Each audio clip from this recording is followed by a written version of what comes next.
Hi, Christine. Hi, Robin. How are you? Thank you so much for having me. I apologize for my background. As you know, I'm in isolation, so this is the only corner in the house that I have. So, but I'm really, really excited to be here. All good. Thank you so much for joining me. I know how busy you are with your hectic schedule. So, maybe you want to just start by telling us, you moved to Dubai a couple of years ago. How many years ago was that? Actually, in July, it's going to be about 9 years. Can you believe that? 9 years. Yeah. Wow, more than a couple. Feels like it was just the other day that I moved. It's crazy. So tell us a little bit about your life before you moved to Dubai. How did it come about, and what was life like for you before Dubai? Before I moved to Dubai, I guess I was in my late 20s, and I think by that time my career was starting to take off. So I landed a really good job at a really good company, a job that I loved, that I was passionate about. And I was doing really well there. I was really, really happy. I was, very close to my family. We would visit each other all the time, spend so much time together. I mean, at one stage I was even engaged. I was going to get married. So I was kind of like at that stage in my life where I had my whole life ahead of me, and I kind of had an idea of what it would look like and how it would turn out. And I would say I was really happy. I was a Christian. I became a Christian probably, I think I was about 19 when I accepted Christ. So I was a Christian. I was going to church. I kind of just had, this kind of picture in my mind of how things would turn out based on where I was and what I was doing. And I would say I was at a really good place. I was really excited for the future and, what it was going to hold and everything that was going to happen. That's where I was before I came to Dubai. Wow. Okay. Yeah. So how did you end up doing such a complete about face and end up in Dubai? That's a very long story, to be honest. But I think what happened was,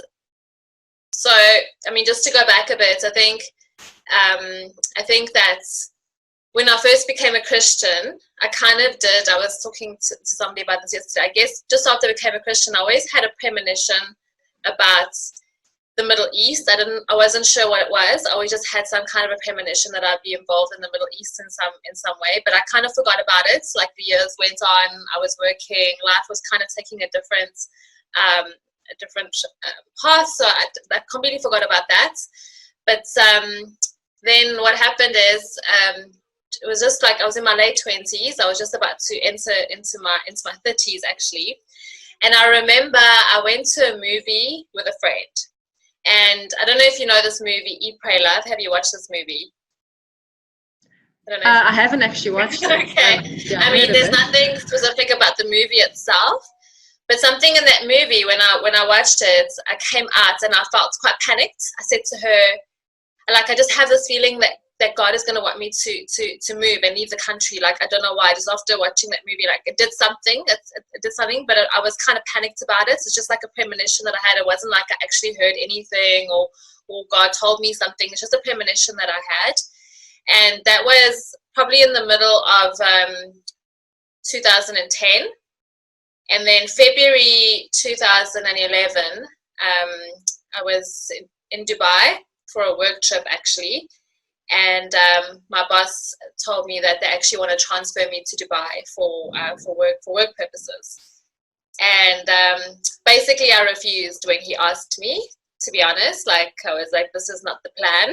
This is not what I want. So I refused the job at the beginning, to be honest. I was just like, I'm happy, have my family. I've never been somebody who wanted to leave home. I had friends who traveled and they wanted to leave the country. I just was not one of those people. That was not part of my personal plan, and I wasn't interested in it, to be honest. Okay. And so what happened? How did you end up changing your mind? So what happened is I refused the job twice. So he asked me twice, And my reasoning was, okay, I had a feeling that this might happen, but I didn't actually feel like God asked me, like actually told me he wants me to go. So until such time, I just didn't feel that bad about refusing the job. Even though kind of deep down I knew that was probably what I was supposed to do. And I remember the one morning I was going to church and I was really late. So it was like one of these schools, and they have like this upper level in the schools. I don't know what you call it actually. So I went up there. I couldn't go into the main service. Otherwise, I was going to do this walk of shame because I was really late. And then usually the only open seats are at the front. So I was like, I'm not doing the walk of shame. I'm just going to the top.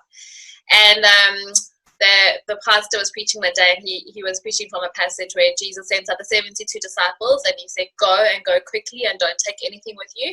And it was in that moment that I knew God was asking me to go to Dubai. Like I just knew it deep inside me. Didn't hear a physical voice or anything, but I knew deep inside me he was asking me to go to Dubai. And to be honest, I didn't do anything proactively. I didn't go to my boss and say, oh, I've changed my mind. I was like, well, if you want me to go, you need to make it happen. I've refused the job twice. I'm not going to be proactive about it. If this is you, you will do it. So I literally didn't do anything. I recommended a friend of mine in South Africa she was working in the same company, and she was dying for the job. And so he actually offered her the job, and somehow she said, no, just ask Christine one more time before you offer it to me. And it was literally her dream job. Like she was dying for the job. And Wow. he was super frustrated with the whole situation. He was like, I just need to like fill this position, you know? And so when he asked me the third time, I said, yes, I'll take it. And then he's like, seriously? I'm like, yeah, I've thought about it, and I'll take the job. And that's basically what happened. And then a few months later, visa was processed, everything was done, and I was living in Dubai. And it's just amazing how God confirmed everything. And even the church that I ended up going to, I was part of a New Frontiers, moved to a New Frontiers church in Johannesburg just before I went to Dubai, like a year or two before. And they were connected to a church in Dubai. And God is so good that, you know, he didn't just expect me to go to this country by myself and not know anybody. So some friends of mine that I was friends with when I was a child, I knew them in childhood. I hadn't spoken to them for maybe 15 or 20 years. They lived in Dubai and they visited South Africa just a few months before I went. And they told me about the church that they were part of. And they really helped me when I got there. They helped me get connected to a church. They helped me with everything that I needed to.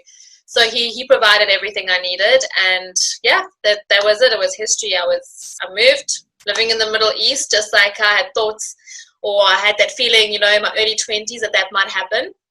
And back then, I had this picture of the Middle East like being, you know what you see on the news, bombs going off, you know, people in like burqas, people being hanged, people being whipped. So I thought, you know, this is the reality I thought I was going into, but it was nothing like that.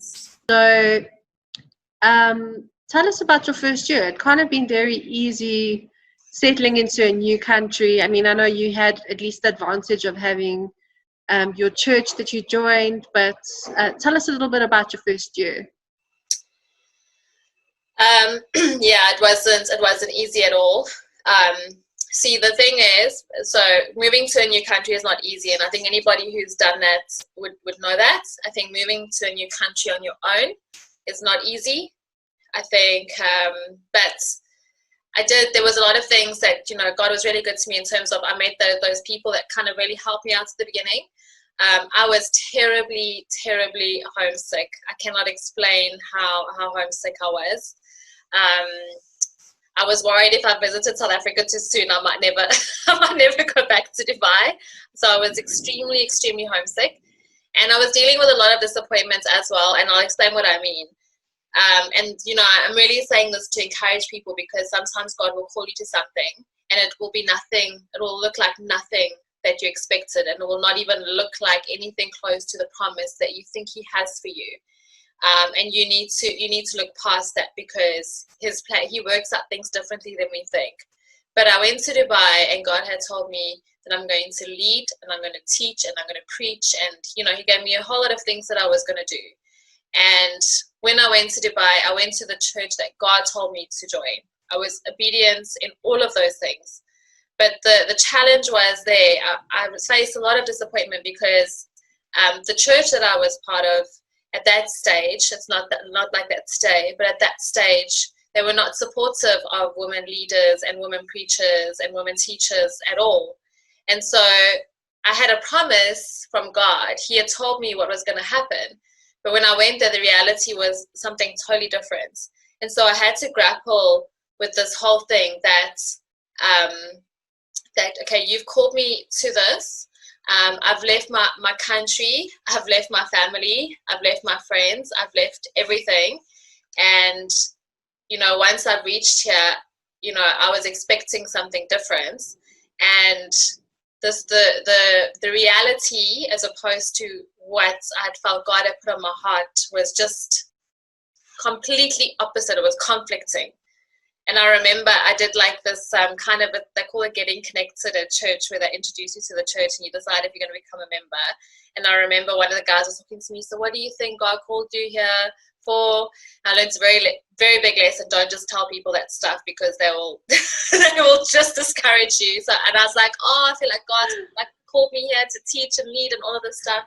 And he was like, no. He's not like, in this church. We don't do that here. He's like, and at least you should be married. This is what he said to me. At least if you had a husband, they must. And he wasn't a leader or anything. So, I mean, it wasn't coming from them, but that was his perception. So I think the first year I just faced a lot of disappointments. And I had to grapple with the facts. Do I stay here, even though I'm struggling, even though reality is so different from what I expected? And do I go back to my comfort zone, or do I just stay here and stick this out, even though everything inside of me is screaming not to? Yeah, I'm sure the temptation to move to a different church must have been huge, given that you'd made this all the massive temptation of just leaving the whole thing. The whole thing, going back to South Africa. Yeah. So what made you stay? So I had to make that decision and take that chance. And honestly, I think that we all going to have that in our walk with God, where we have to take that chance and say, okay, despite the fact that everything looks impossible, despite the fact that there's not one thing indicating that what God is saying is going to happen. In fact, it's the total opposite. Everything is screaming that it's not, and that I've just made a huge mistake. And I'm probably, I don't know, hearing things. I might need to see a professional because I'm hearing things, Or am I going to stick this out no matter how it's going to turn out, and take God at his word and persevere through it? And so I made that decision that no matter how bad it is, no matter what happens, that I'm going to stick through this. And I had to make that decision a few times. Circumstances would come up that would really kind of push me back, and then I would ask myself the question, like, what am I doing here? My support system is at home. Everything is at home. And like, what am I doing here? Why on earth am I in the Middle East on my own? You know what I mean? So these kind of things, I had to keep making that decision over and over again. Okay. All right. So having painted that picture, maybe tell us a little bit about your corporate life. So you obviously went to Dubai with quite a good job, and ended up working for an international company. Tell us a little bit about that side of Dubai life. People here work themselves to a standstill. But honestly, God really came through for me in my work, and there's so many stories I can tell you. We need like a whole day. But it's just so interesting, the kind of life that I ended up having here in Dubai, especially in related to my work. I started traveling a lot. I've seen so much of the world. I'm traveling to countries like, Saudi Arabia, Iraq, Pakistan, Egypt, Bangladesh. I was involved in these countries for work, and to be honest, I love that side of it. I was seeing things that I'd never in my life imagined I would see.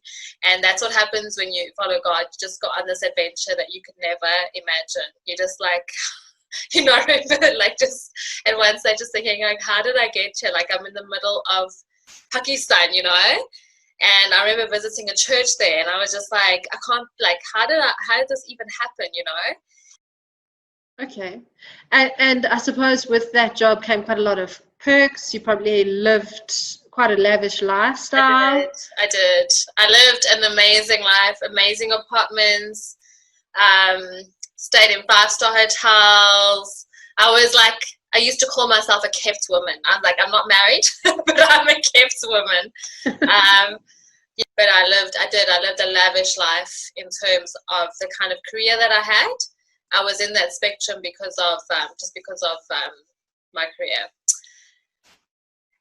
Okay. And I suppose with moving to Dubai with this international company, you probably would have had the apartment paid for, or some kind of a living arrangement from that Everything is perspective. completely provided for by them. Everything is covered. So many perks and benefits. It's incredible. So, Christine, you've told us a little bit about your corporate life and your glamorous international lifestyle. But in between all of that, God was birthing something in you to start J Revolution. Do you want to tell us a little bit more about that? How did that come about? Yeah, so while I was working and I was in my corporate career, I was also very much involved in church. And, over the years, I became more and more involved, and I became a life group leader, leading small groups and small meetings. And what was happening, a lot of younger people, I would say, in the kind of millennial generation Z type of age group, were getting saved in my life group slowly, like a few at a time. And I had a challenge that we have so much good resources as churches around the world, globally. We have so much good Christian resources, but they just weren't relating to it. And so I was trying to use stuff that was available, but I was losing them and they weren't interested. So I was in a situation where they really needed to be taught and discipled, but they just couldn't follow a lot of, it's just more about how we're presenting. It's all the same truths and foundations that you find in the Word of God, but it's about how we're sharing it and how we're presenting and what foundations they need to hear based on their reality. And so I started creating something very basic, like a kind of a program that explained these principles. And I just started teaching this over the years as more people, got saved. A big part of my calling is evangelism. And so I would often just share the gospel and meet people. And so they needed more, they needed that support and that kind of discipleship after that. And then what happened in 2016, actually, I got a very specific directive from God to join a conference that was happening in the US in Orlando, to the point where it was really expensive. And somebody actually came forward and offered to cover the cost of the ticket, that kind of thing. So, he made a way for me to be there. He told me he was going to be there. And then I just basically said, if this is you need to, cover the ticket. And I gave him all of these things, which he did. And so I was in Orlando, and it was there where he really spoke to me clearly, and he told me that this program that you've created, I want you to put this, I want you to create a ministry and an organization on this. And it's so much more than just the program now.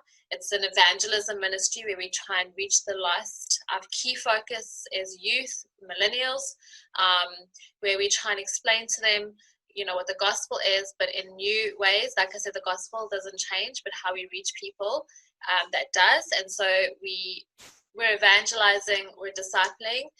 We have a lot of content that we're trying to build for online to make it relevant for them.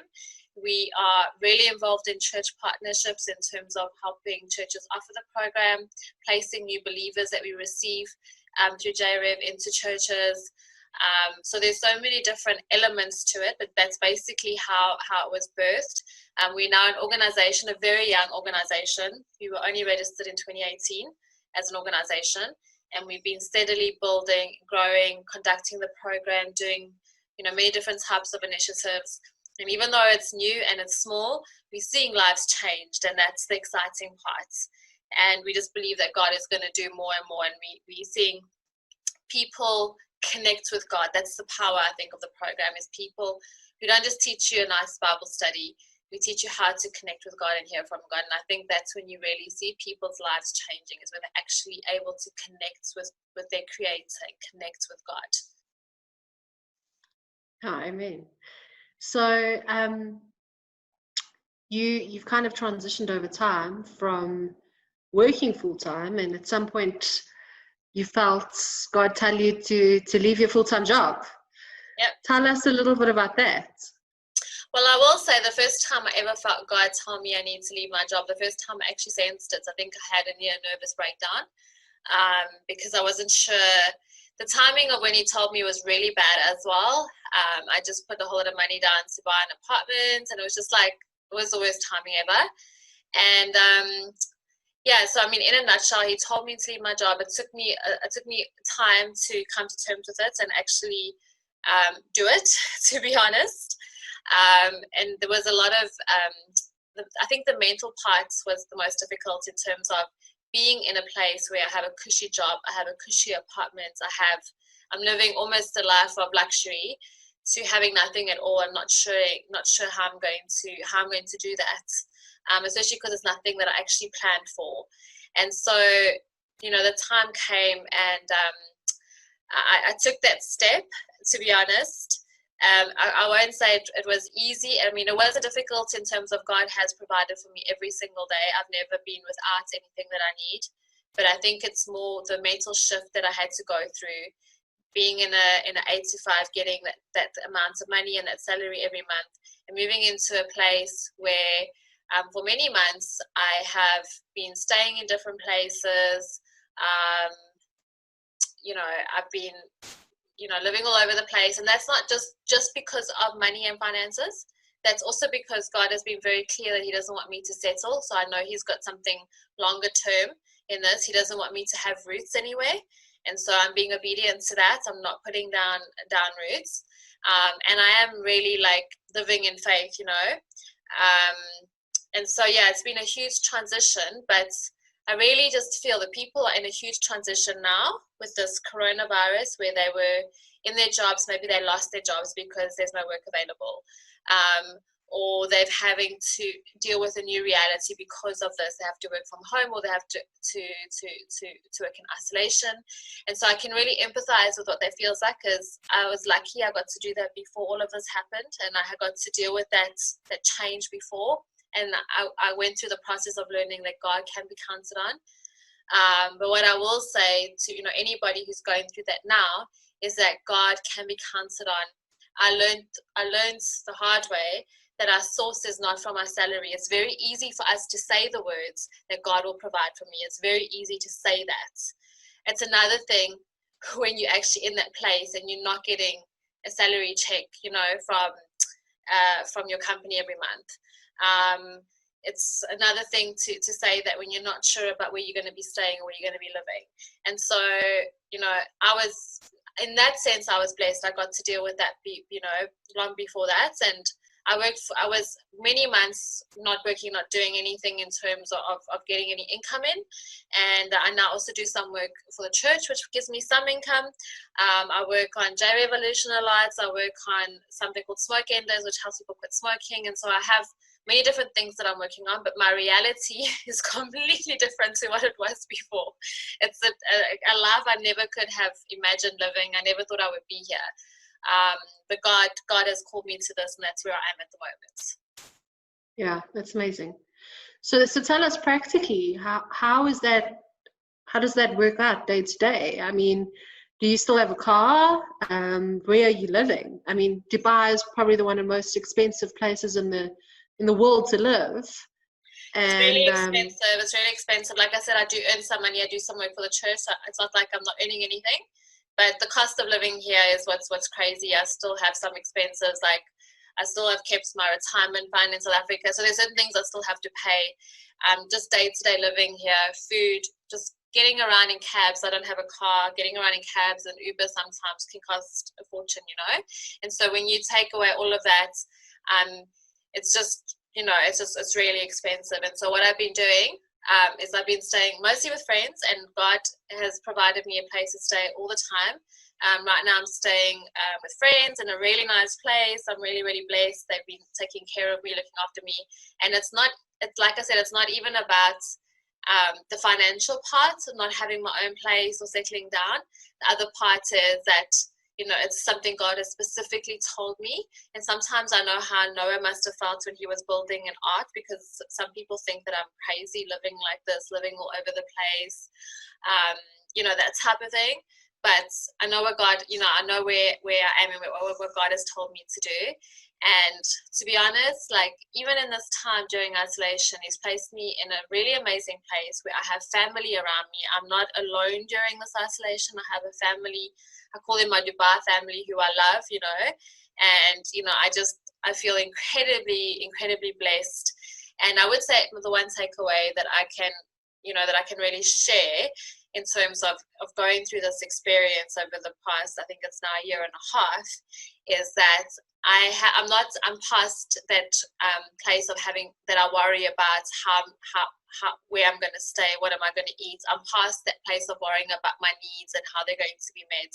I do really just know from experience that that will be provided for, that God will provide that. And that's the kind of shift that I went through, that I realized when God tells you to do something and you step out, He will provide for whatever He's called you to do. Yeah, absolutely. So you're just living day to day, trusting the Lord for each new day as it comes. Exactly. And like I said, I know this is not the end of the story. So I know maybe in the near future or further down in the future, He's going to do something else, because there's a reason why He doesn't want me to settle and have roots. So I have no idea what that looks like. But what I do know is that I'm ready for it. I'm excited about what He's doing with J Revolution. I'm excited about what He's done in my life. I'm excited about the lessons that I've learned. And one thing I can tell anybody is that sometimes God calls you to do stuff. He asks you to do stuff, and sometimes it makes absolutely no sense at all. But one thing I can tell you, there is no greater adventure that you can ever have in your life as there is in following God. And there's nothing that will satisfy you more or bring you more fulfillment than following the plan that God has for your life. Even sometimes where it'll stretch you mentally, you will struggle with what He's saying because it won't make sense. He knows what He's doing, and I just encourage people not to compromise. Do what He's called you to do. It's going to be the greatest adventure. You will never regret it, and you will never find anything that will satisfy you as much as His plan for your life. Absolutely. I think last question, just to loop back on the initial discussion, we said when you moved to Dubai, you had that strong call on your life, and you felt that God was saying that He would move you into a position of leadership. And now you're telling me you're leading a home group, you're seeing people's lives changed. How did that change in your church situation? How did you go from not having a voice to all of a sudden being a prominent leader in your church? So honestly, and I really say this seriously, I did absolutely nothing. I just obeyed God. And God was the one who worked in the hearts of the leaders. He was the one who did that. And it was so exciting. I felt so honored that I was one of the first female preachers in our church to share the word of God in front of the entire church.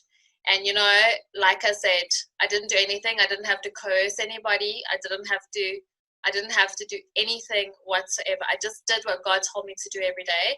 And I remember the one day our pastor just came to me and said, will you preach in a couple of weeks? And then I just remember thinking, it's incredible. God kept His word in the face of the complete impossible. And now I lead our evangelism team. I lead our administration. I lead our discipleship. Help run our discipleships. We run the J Revolution program at church, and I'm just so grateful to God for the fact that He does not lie. He keeps His promises to you, and it took a bit of time to see that come to pass. All I know is that when you obey God, you don't have to manufacture anything. You don't have to force anything. You just have to obey Him. If He needs to remove somebody out of the way, He will do that. he can do anything he says he's going to do, and so we can just be at rest knowing that day to day, when I wake up every day, I'm obeying what he's told me to do that day, and whatever that plan he has for my life, it will come to pass. There's no man on earth, there's no devil in hell, there is nobody that can ever stop that from happening if you decide that you're going to follow him and you are going to obey him. Thank you, Christine. I think that's exactly why I wanted to have this interview. Just the way you've lived your life, the way you followed the Lord, sometimes at ridiculous costs, that other people might not necessarily take that leap. And it's been amazing to watch the journey over time. And I know God's going to do huge things in your life. This is just the beginning of the journey. And yeah, I'm so excited to see what he does. And I just wanted to thank you so much for taking the time out. Thank you for having me. I really appreciate it. It's like such an honor to testify about what God has done, not based on what I did, but what God has done, so thank you so much. Awesome. Thank you. Cool.